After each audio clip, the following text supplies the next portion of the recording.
Once again, my name is Abdirazak Ali. The U.S. Africa Command claimed in a statement that an airstrike in Somalia on Tuesday killed 7 Al-Shabaab fighters.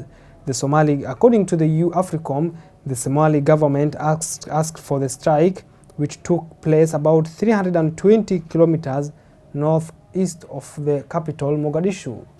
The U.S. Africa Command claimed in a statement that an airstrike in Somalia on Tuesday killed 7 Al-Shabaab fighters. The Somali federal government had requested for the reinforcement attack that took place about 320 miles northeast of Mogadishu. Given the operation's distant location, the command believes no civilians were harmed or killed, AFRICOM added. Earlier this month, the U.S. carried out 2 strikes in Somalia against Al-Shabaab militants, killing 17 combatants in total, according to AFRICOM. The strike on Tuesday was the 6th time this year that U.S. forces and the Somali government worked together to attack Al-Shabaab. The repeated operations against Al-Shabaab are evidence of the US and Somali governments' increased collaboration against what both countries see as a growing regional danger. The US also killed an ISIS leader in Somalia at the end of January.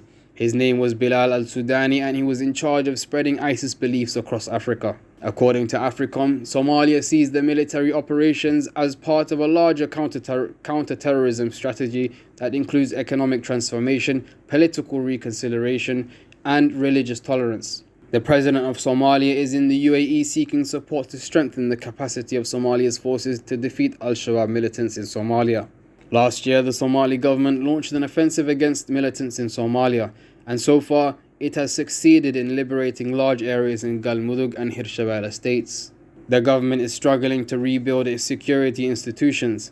The Somali parliament enacted the National Intelligence and Security Agency Bill, which is on the table for the president to ratify.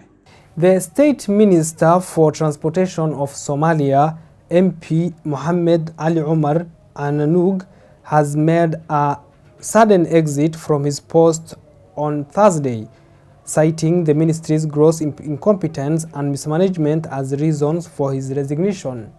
The State Minister for Transportation of Somalia, MP Mohammed Ali Umar Ananoug, made a sudden exit from his post on Wednesday, citing the ministry's gross incompetence and mismanagement as reasons for his resignation. In an emotionally charged Facebook post announcing his decision, Ananoug explained that he could no longer serve in a ministry that betrayed the trust of the Somali people. According to Ananoug's official resignation letter addressed to Somalia's Prime Minister, the lawmaker stated that he had received numerous complaints from civil servants and contractors about the ministry's operations. Ananoug claimed to have personally raised the issues with the Minister of Transport, Ferdowsa Usman Igal, to no avail. He also noted that several of the complaints came from companies and contractors operating at Mogadishu's international airport who have legal permits and have gone through all the legal procedures to operate. Unfortunately, the Minister and the Prime Minister failed to address their grievances. Interestingly, Ananoug's resignation came just a day after the Ministry of Transport banned an aviation fueling company from operating inside Aden Abdullah International Airport. The ministry cited safety and security concerns, but the move was met with opposition from the State Ministry. The State Ministry issued its own statement allowing the aviation fueling company to continue working. The statement endorsed the importance and good work of the company and called on authorities in the ministry and airport to continue working with them. President His Highness Sheikh Mohammed bin Zayed Al Nahyan has met with Hassan Sheikh Mahmoud, the President of the Federal Republic of Somalia. The two leaders discussed ongoing relations between the two nations and areas for further cooperation, especially with regard to enhancing development and stability in the Horn of African nation. The President, His Highness Sheikh Mohammed bin Zayed Al Nahyan, met Hassan Sheikh Mohamud, President of the Federal Government of the Republic of Somalia. The two leaders discussed ongoing relations between the two nations and areas for further cooperation, especially with regard to enhancing development and stability in Somalia.